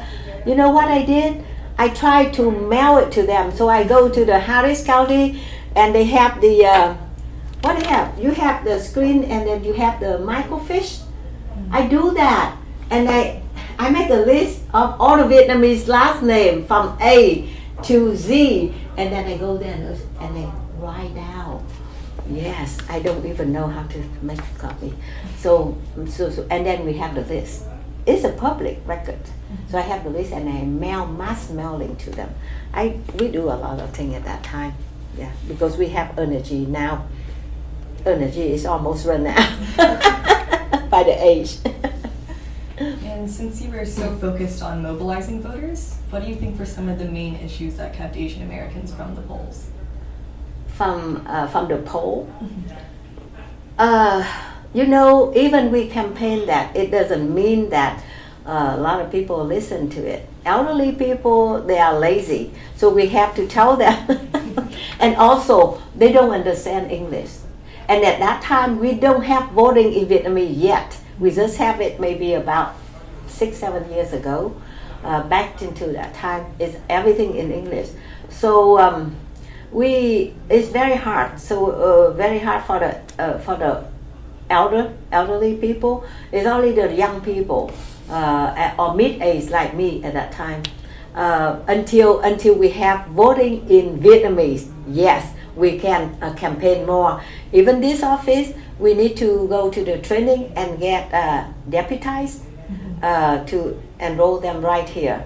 And then we are going to have, I think in August, we have a training from Harris County voting department right here to train people, and we campaign for that. We have an announcement every week. We have to pay for it, but whenever we have any special event, we do announce, and then I have talk show. I talk about it. To rally the people. Do you think that different politicians or maybe political campaigns aren't really pursuing the Asian vote very well? Yes, they do. They do. Yes. They connect. Here we have the Vietnamese community, which my husband was elected for 2 terms as a president, and that's why we get involved in a lot with the city level, the county level, and that's why this VN team work a lot. My husband at the time he was a president. He did work with council member Gordon Kwon and Annie Parker, which later on become the mayor, and he got the bus route from a village that a lot of Vietnamese stay in there, the Allen Parkway. Yeah, so we start to have the bus route to Midtown, and then the trolley to help people get out from work and run fast to eat without moving their car out of the space. But because we are non-profit, so we cannot bias. But we do conduct the forum and invite all the candidates Doesn't matter Democrat or Republican, go there and try to talk and with the Vietnamese community. We do that. But that's why my husband still holding the community. After he stepped out and he focused in this office, other people they do vote it. They do vote it every 2 or 3 years to select the new leadership. But I didn't pay much attention about it anymore because there's a lot of work in here, and then we try to expand it. Yeah, let somebody else take care of that. And We're not allowed for politics anyway. Yes. And since you are a nonprofit organization, do you mostly get funding from grants or supported from the local community? Yeah, when we started, we don't have any grant yet, so we have to contribute by ourselves to pay for the rent. We start with a small office on BeachNet. We pay like $200 or $300 per month. And then later on, my husband have to recruit people that in good English and have some knowledge, and we do rely on grant until we start to get into the housing, affordable housing for senior. So we get some money from there to support this one. And grant, is not there for you all the time. So you have to search this way and you have to search this side, all around you to get enough grant. And then one of our big program is a VITA. We found income tax return for low income people, so we get grant from them. But for the first 10 years, we don't have any grant. And then later on, they see the result from the effort from this office, and they start to have grant. Yeah, so lately we do have grant for that program. And other grant too, small grant like State Farm give us $10,000 for a couple of years, but we have to open the class for economy and finance classes. And then later on, it's about 3 years and they cut off. And right now we have a fund from MD Anderson for the education people how to prevent cancer. That the first class will be in next month this month, August, next week will be 4 classes. So we do have some small grant, but if we just have the small grant like that, we cannot survive. So the main thing right now support this one is the grant, the revenue come from the housing. Yeah. And can you talk about your husband's involvement with the VNCH, so the Vietnamese Community of Houston and vicinities? Oh yes, he been elected the first term in 1998, and it's only 2 years. Haven't done anything, and then let's go to the campaign again for the second term. But after the second term, I advised him that there's a lot of fighting. Even though it's a free, we don't get any grant, we don't have any payment. All of them we get fundraising from the community, and then we have to chip out our money, chip in the money. But it's a lot of politic fighting. And if my husband don't go to their way, I mean the Vietnamese people, not American politics. If we don't follow the way they want us to go, and they start to do bad things about, they even took him to the court. Very bad experience. So after two terms, I say, and I was behind him, 101%. Yeah, he can't find any wife that support a husband like me. So he listened to me, and then he set aside that community. But he did a lot. He got a lot of connection to the city, to the county. That later on it helped us on the housing project.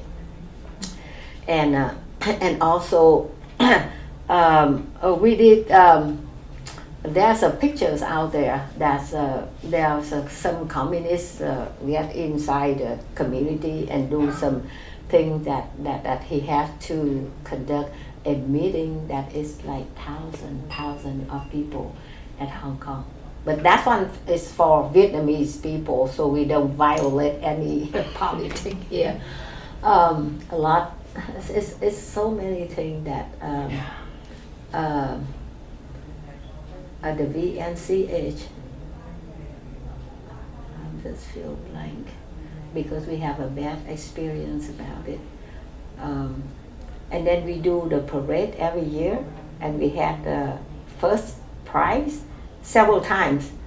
The parade in downtown and the parade here in Bel Air after we all moved to Bel Air. And then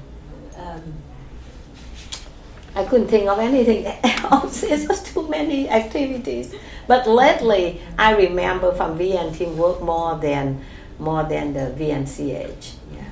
And can you talk about your involvement in developing affordable housing in Houston and how those missions came to be? What I know is when my husband alive, and then I was his right hand and his left hand. So I know the step when we involve. We start the Golden Bamboo Village one first because we have a population here double the Chinese people. But Chinese people already have 2 villages they call Rainbow. So we talk at home, we say, this is really unfair. We have more than 100,000 population, and how come we don't have any village for the senior here? So he started to dig and study about it, and his friend is a Warden Kwan, council member at large, Warden Kwan. So we go through that channel. So Warden Kwan know how much we do here. We serve for the community. And finally, I think 2005, he saw a grant coming. He said, Michael, is my husband's name. Michael, we give you this grant. Okay, do it. So that is easy for us. So we follow the rainbow. We talk with the people who do the rainbow, who develop the rainbow. So we use the construction people, we use the architect, the designer there. So it's just like a box, 3-story, one unit. Everything, the whole thing is only 1 unit, and for 62 and up, a low income. We started, and it filled up right away. And then now every village is always have a waiting list about 500 or 600 people. Yeah, so we involved by that. After the first one, my husband he's a very, very ambitious, so he said we need to do the second one. But it's by accident because it's not easy to find a way to go into some area that people already dominated. And one time, I think we get an invitation of a company that they build all kind of government program. We got an invitation for the grand opening of one of their program in Houston. They build all over the nation. It's a big company they call NRP. So we went there, and that's for a church. They build a village for the church. So they always have, they are for profit. They always have to tap with a non-profit. So they can follow the guy of the non-profit. So we went there, and then that's why we met them. And we talked to them, and they know that we already have one program, Golden Bamboo. So they sit down and talk to us, and they found that this non-profit is a good one. It's not the one that built and then left, just left it abandoned. So we start number 2, Golden Bamboo 2 in the Northwest area.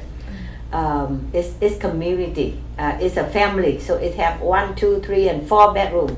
So no age limit. It's only the income limit. So we build it there, and from there, they see us good, so they start the bamboo tree with us, and he signed it off. He signed off the contract to build bamboo tree, and then something happened. He passed away so sudden, And then at that time, they just start to build the bamboo too. And then he passed away. And the company, the NRP, really in panic because the bamboo tree not started yet. It just had the contract. So who will be take place of my husband to continue the work? And then here we panic too because of heart attack. So he doesn't know he has that. I am the wife and I don't even know he has that. It just collapsed. Within 3 days after his funeral, and the board had to meet, we need to find some interim right away to have things still going. We closed this office 3 days for his funeral because nobody here, everybody at the funeral home. So we closed 3 days, and then when we come back, we have a meeting, urgent meeting. And then his son, our son, he been trained by him for almost a year. And then because he want to pass out to him, so he trained really careful, very intensive. He need to go, he has his own family with a little child like 10 months, not even 10 months, or only a few months old. He moved from Austin over here to take this job. And then my husband trained him. Every weekend, he need to go to my house, spend a half day, and my husband trained him whatever he need to train. He's kind of exhausted. My junior is exhausted because he's not used to that intensity. But I think that already planned by God. Because after 8 or 10 months training him, he suddenly collapsed. The whole thing collapsed. But Mike is the only one who get trained. I follow him, but he never trained me. So I know when something he asked me, opinion, and I know the matter. But I don't know everything, especially the housing, how to deal with the tax credit and thing. I know nothing. But Mike has been trained, and he's the only one. Even all the staff here, even they are here for 10 years or for 8 years, none of them have the knowledge. So I bring it up with the board, and then all of us, 100%, vote for him to be the interim executive director. I think for 90 days, for 3 months. Let the board know how he's doing. And then just a few days later, after the funeral, the top man from NRP, their hub is in Cleveland. He flew over here, meet with Mike, the interim, and interview him and see if he can be capable to continue the work. And after interviewing him, it's a big relief for him. He see how much Mike knows about housing, and then he has no problem with English like my husband. My husband still have accent. We still refugee, but Mike been born here. He's American, so he even can carry out better. So we continue from there. So until now, my junior is still running the VNT world. God fix it, because Mike refused first several times. He asked Mike to come here, and then he doesn't feel he liked the job. But I don't know at that time why he accepted to come here. And then you know what? My husband is very, very straightforward. Everyone who want to work here, he asked 2 weeks trial, no pay, no get pay. So try to see if you fit this work, and if we accept you to work here, he applied to mine too, to work without pay. As a mom, I know he needs money because he moved his family here and stay in the apartment. I say, Mike, if your dad won't pay it, I use my own money pay you. So he okay right away. And so whenever your son ended up taking over the company, did he finish the Bamboo Village 3 and 4 as well? Yeah, no, not 4. He's working on the 4 very hard. He finished the 2. The two I think celebration, grand opening, ribbon cutting ceremony is happened about almost a year after my husband passed away. And then but while when that they start the bamboo tree already, so bamboo trees just follow finish the following year. And then from there we have 3 bamboo to manage. Actually the 2 and 3 is managed by the NRP, by the builder, not from us, because of the way they get the fund. But bamboo 1 we have the total control of bamboo 1, and that's why we get the revenue here. But the other one, they run it. They just share us when they have a cash flow, and for the next few years no cash flow, so we don't have anything from them. And Mike is trying hard to get the 4. We stopped from 2011 to now. It's been 8 years. After we finished the golden bamboo tree, it's been 6 years. We couldn't move because the fund is not available, and the guideline is they kind of tight more. It's harder to get enough point to be reviewed by the committee. If you have to have enough point to submit your application. If you don't have enough point, you waste your time. So it's harder and harder. And also the land. It's not easy to find the land.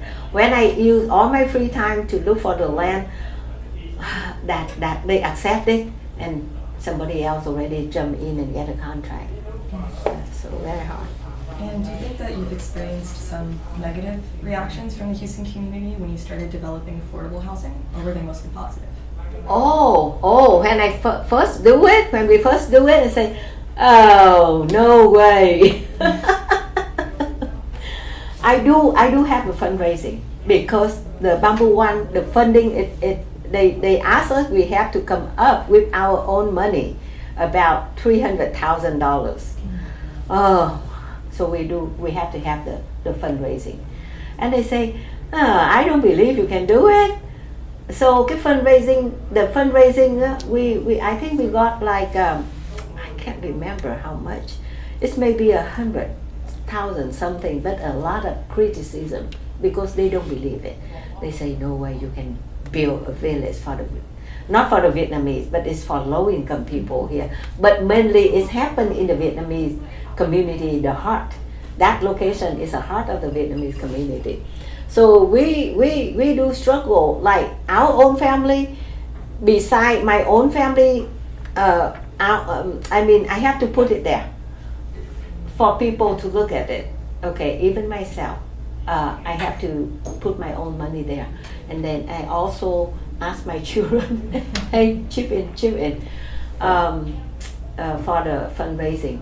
And so we ask all Houston Endowment, the girl who ran who write the rent. He has to search all about and just throw it out, and then finally we got enough money.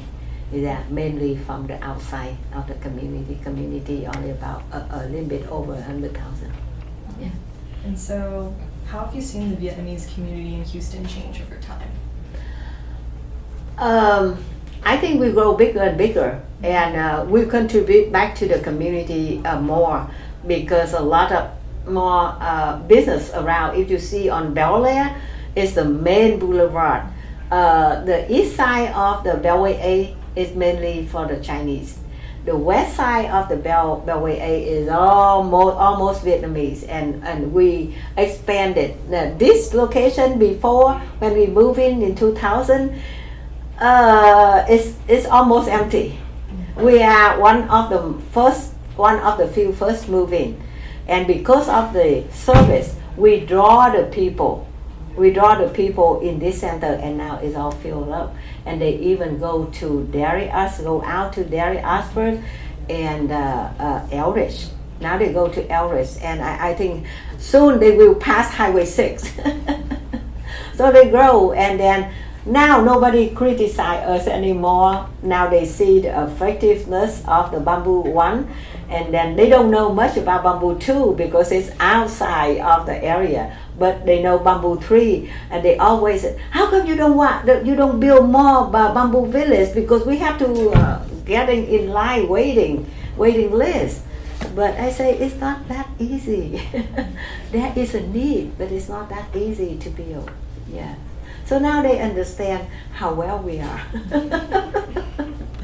And so, what are some aspects of the Vietnamese community that you think still need to be improved in Houston? There are always. You mean the Vietnamese community? Always we have something to need to be improved.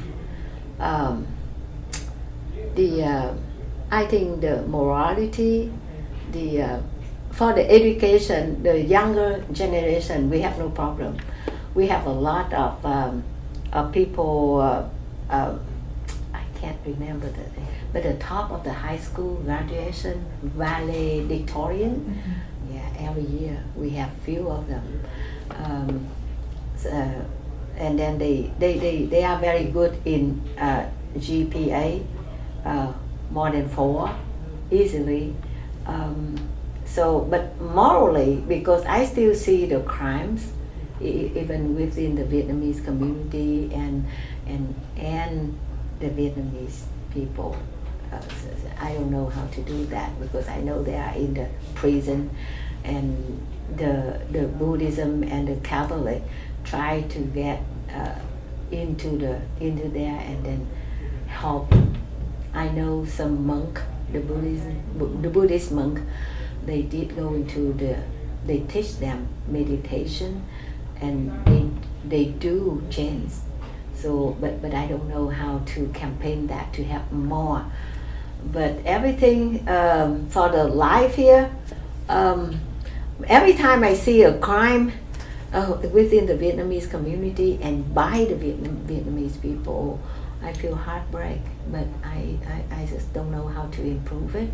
And then also, even in the Golden Bamboo Village, sometimes it's happened. They come and they take off the wheel and the rims, and they break the window, and they take the things inside. It's just because you leave the things inside. If you don't, you may avoid it. But taking off the wheel and the tires, how you can prevent it? So they require us, the resident, ask us to get the camera around. We have the camera inside the building, but not outside. But it costs, so we are thinking about it. I don't know. This is just out of our control, out of our hand. We want to improve it. But about the business, the economy, I think it's booming in Houston. Yes, a lot of places that young people, they go there and always get line. They like bamboo, boba tea or something. I try it and say, "Oh, how come you like this one?" But all the young, even my grandchildren, they are 20 now. They say, "Oh, that's good, Grandma." I say, "No, it doesn't sound. I like it," but they always get line, so it's booming. Mm-hmm. Yeah, the business is booming. Like this one, it's all filled up, and if I move out, somebody fill up right away. Yeah. And in the Vietnamese community in Houston, do you feel as though there's a lot of internal division within these groups? Internal division. Can you make it? I cannot imagine what it. Whether that be people who had come from North Vietnam and resettled in Houston, and also people from South Vietnam resettling in Houston. Do you feel as though there's still conflicts? No. With the people come from 1975 or 10 years after that, we still know that those refugees come from the South. But people come from the north. A lot of them come here because of the sponsorship or because they pay money to do the business here. I don't know, $1 million, and then they can get a 10 years green card or something to do the business here. I can recognize right away by the voice. Those people, I still keep the distance because I don't know who they are. But all the people come from the South, we are easily deal with and associate with. But I can tell a lot of them here now. From different way they get here. Yeah. And do you think there's a role of the next generation of Vietnamese Americans in promoting unity in the Vietnamese community, or even promoting the Vietnamese community to greater Houston area? For the next generation, when this generation die out, this generation still talk about the communists because we experience. But even from my son, he is about 38 now. He born here, so he only know the communists through us. So sometime, because he has to connect with a lot of people, he always check with me, Mommy, did you know these people? Because he's still afraid that he connect with some communist person, and then if people know, they say, oh, blah, blah, blah. They criticize you hard. So he always check with me. But when I die, I don't know if he can rely on someone else, or he will learn by that time. But he always be caution. We every one of us be caution, because we still cannot trust. They are influenced by the communists, or maybe they come here by some special mission. So we don't know. That is always still the war between us. So, whenever you started taking up more roles in the Houston community to help the surrounding Vietnamese, what motivated you to do this? And do you think you had particular role models that inspired you to volunteer here? Since we built this one, and I feel that I have the duty to look after it. It's just like a child from us. But I kind of phase out, so my son can take over because I need to retire. Right now, nobody else can do what I'm doing here. I try to look for someone that I can trust, and I can train them to do it.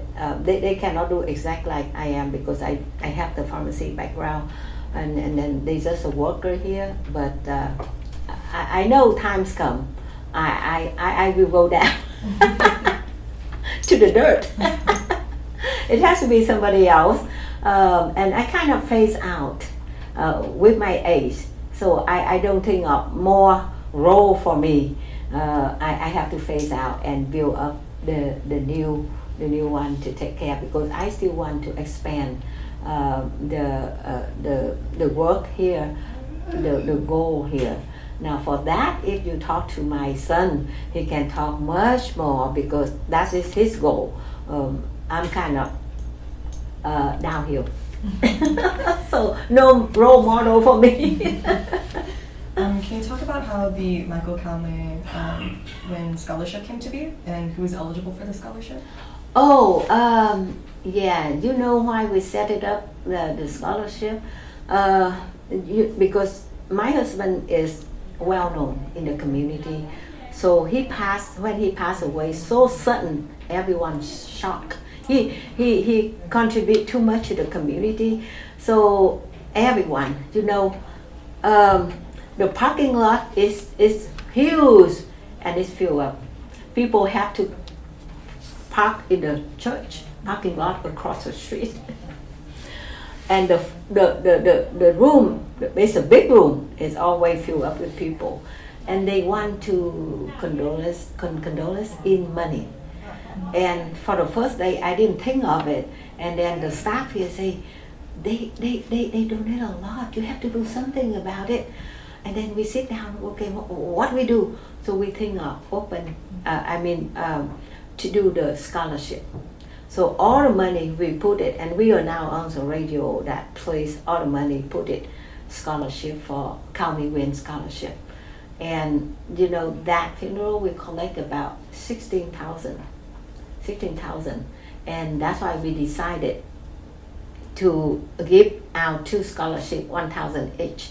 how to select it. We have the website, and they need to enroll, register online, and then after they register, and then we have guidelines for them what they need to submit to us, and we have a committee from the office here. They eliminate some. They select the good 5 or 6, and they give it to the family, which is myself and my 3 children. And now we add the 2 more granddaughters because they are 20 already, so they can join the committee. And then he set up. The committee here, they set up some standard, and then we need to go by that standard, by that guidance, and then point them out, and we select the highest score. But it has to be both academy and activities. Someone with a good score but no activities, we don't select that. It has to be, and they have to have an essay. They have to write an essay about 1 page. Why they apply for this, and so they have to have some volunteer in their blood, not just to go and wrap $1,000 and gone. No, we want to select something with good heart. Yes. Can you talk about the mission of Radio Saigon and the work that you did with them? Radio Saigon 900.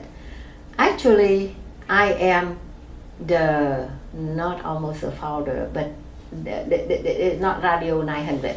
Before it's a little Saigon, but when they have the problem here, they close it down and they open a new one, and because they're from California, so I'm here, and I don't know why God just take me there and then help them to find the channel, because they've been kicked out of the old one, and they want to be survived, so they need a new new station, the new channel, and then I don't know why I found them one, and then they want to sell it to me, and I did put the earnest money in there, but and then had on the training, on the takeover process, I just feel it's so hard, and my husband is so busy with his work, and then he cannot help me there, and then I'm not capable to run a radio show, a radio station, so I let somebody else go, but actually I initiated, and then they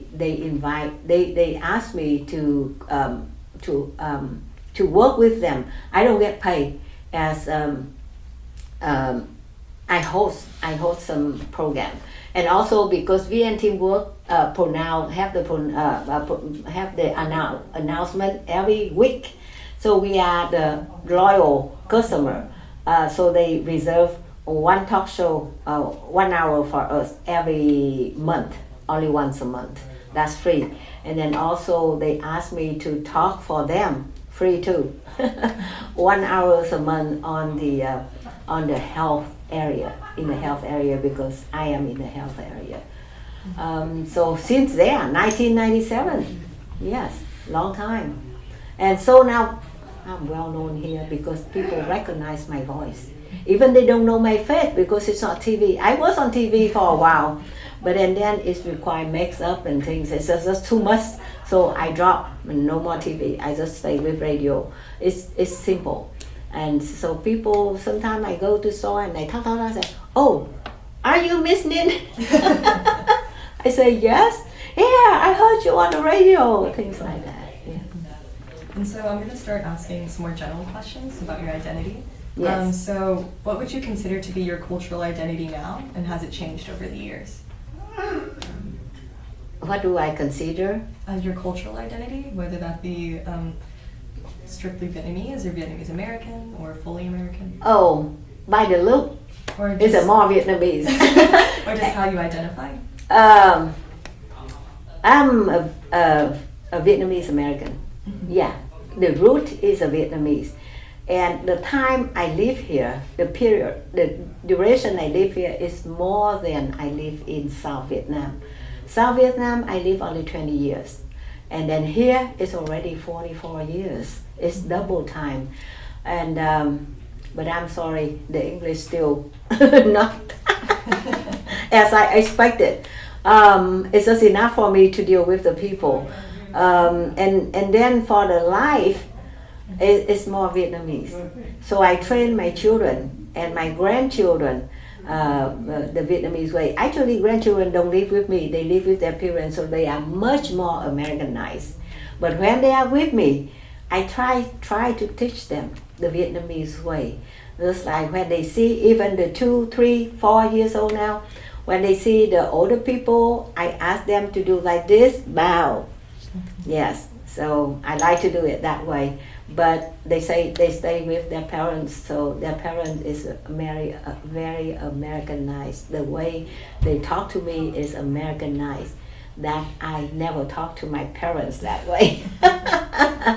So I can tell that 70% I'm still Vietnamese. Whenever I go to the event that Vietnamese, like New Year or the temple, I wear my traditional outside. Big event. And then normally when I work a lot, and then I wear the American ways. 30% American, yeah. And so do your children and your grandchildren know about any of the stories of your life back in Vietnam? They don't know this much. After I write that, I maybe send it all to them. No, they don't know. They heard about I do the parachute, but they never know why it come to the reason, or how do my mom gave birth to me in Vietnam. No, they don't heard that story. And so just kind of generally, what would you consider your proudest accomplishment? Generally, everybody who knows me, they know I'm a hardworking person. I put people's benefit first, and I don't care of myself. Since high school, they already knew that, all my friends. So if somebody tried to criticize me about money or something, they say that's wrong. This is wrong person, because I'm very straight in money, things like that. So I always, for my life now, and my life in Vietnam, even though I have a very tough childhood, but for recently, I always, not recently, but when I get to here, with all the tough road I have to pass, until now, I am very appreciative, gratitude to what God given me, to have me now be able to help people and be able to raise my children to be a good citizen, and my grandchildren. I try to get any moment close to them, so I can pass out my passion. And then I teach them Vietnamese. The two granddaughters now, 9 and 10 years old. I teach them Vietnamese at home, because it's so intensive to go to the Vietnamese school on Sunday. They squeeze too many things in there. I feel sorry for them, so I take the book and I teach them at home, more relaxed. And then I try to pass out the culture from classic way. And then I have a final question for you. So if your great-great-grandchildren were to watch this interview decades from now, is there any wisdom that you'd like to pass on to them? I think the only thing that it's in my blood, so I don't know how much percentage is in their blood, but my first one is passionate. Yeah, think of people. Don't think of you first. I see people think of yourself first. They don't think of other people. They don't want to help. They just try to achieve for themselves first. And if we have the whole community like that, so who helping who? So I think the first one is a passion. Try to think of people, helping them at whatever level you can help. Don't put yourself first. No, don't think that one is not good. It's not moral I always put moral. So go to the good way. I think that's, and then be patient, and maybe keep follow the old way, which is good for you, like respect parents, respect the older people. Don't talk back to parents. Oh, that's what I hate it. I see on TV and I wonder why they make those TV. It don't bring a good impact to the children, because they do exactly what the TV do.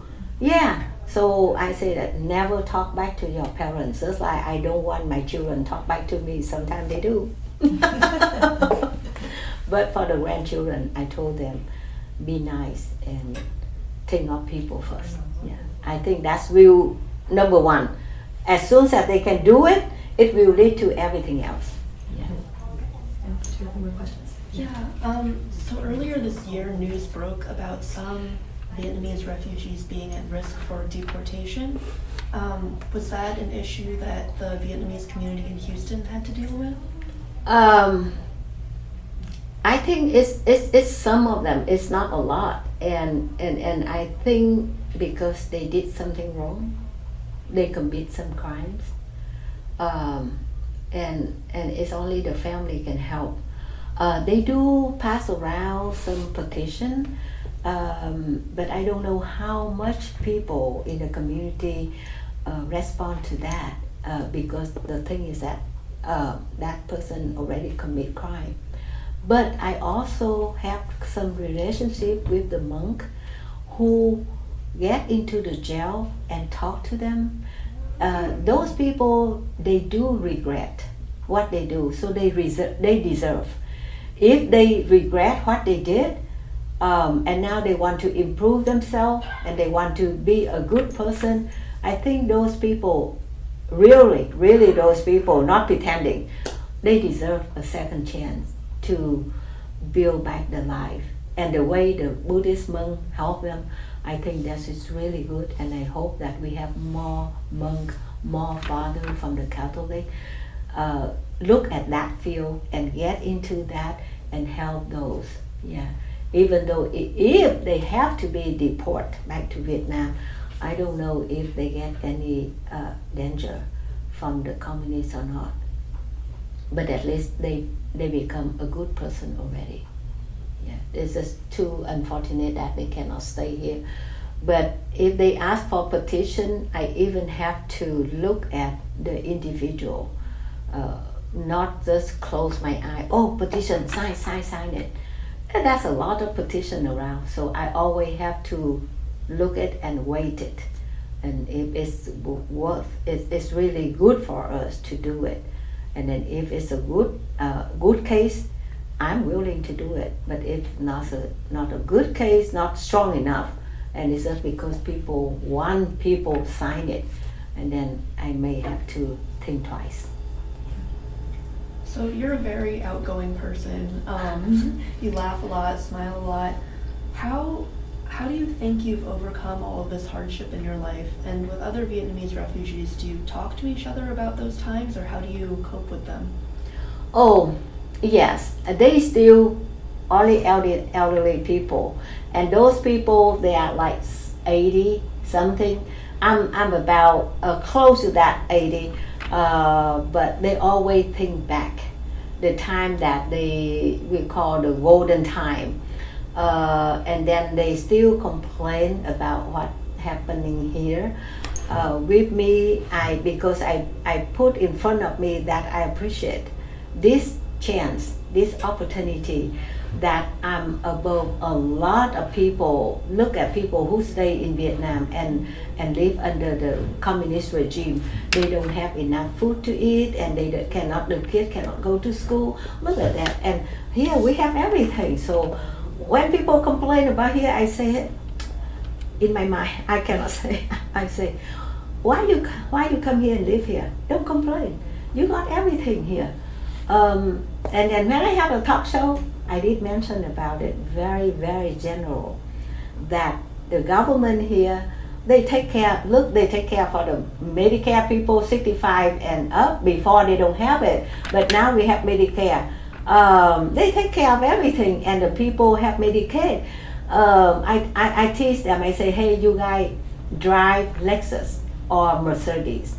I drive Corolla because they have been taking care of government for everything. So we do still have people, but young people, they don't. I don't think so. They enjoy life here because they know that they have freedom. They can do most of everything, except something that parents ground them because they have nightlife. But they enjoyed it. I think when the second generation and the third generation grow up, we don't have the problem like we have here from 1975. Things will change and the picture will be more clear. The only thing that because they born here, they've been raising here, they don't know much about the communists. So I'm not sure how they think about, but right now, whatever they can tell them is say never trust the communists. Whoever wants you to join or something, stay away from that person. This is the life witness of the communists. So whenever think about communists, think about parents first. Why we come here? Why we left everything back in the country and just escape from the boat and know nothing about the future? We still risk everything, and then just for the freedom. Always remember that. That's what I teach my children and my grandchildren. But I think the picture will be different 20 years from now. Yeah, these people already gone, and then only my children and my grandchildren, they think different. Yeah, I cannot tell them, hey, you have to vote for this, and oh no, I vote whatever I want to vote. I never do it, but I see other family, they do it. The children, they know what they do. They don't let the parents tell them what you do for me. No, they say So things will be changed. I think for a bright future. Right now, it's just complaining. It doesn't help. Complaining and criticize doesn't help. So I always look positive. I have a hard life, but I put it aside and I appreciate whatever I have here, and I just go from there up. Yeah, I don't look back. I look back to change to better, but I don't look back for complaining and just nothing helps. Yeah. Okay, last question. Do you think the younger generations or future generations of Vietnamese Americans should remember and think back to the difficulties faced during the war and faced by the refugees, or do you think they should try not to dwell on that time? Oh no, I always want them to know about it because it is a lesson. Don't forget everything and just enjoy the life here and forgot all the sacrifice that the parents and grandparents did. So things like this, it have to, in a library or something, if they want to search, they have somewhere to search. And then they know the story, if they don't know by now, and then they will know. I always want them to study. I mean to remember the hardship that the ancestor went through to be not a model but to be a caution, yeah, and to learn about it. I don't want them to totally forget. Maybe I'm old-fashioned, but live in America and still remember how your ancestor went through. Just like the Chinese now, they remember 100 years, 200 years ago, their ancestors have to do the railroads. It's a life, it's very miserable. They have to remember it. Just like my children have to remember first why we are here. Yeah. If they remember that, they will remember forever. Yeah. Thank you so much. Yes. Yeah. Thank you for your time. You're This was welcome. great. I hope I helped some. You're amazing. Thank you.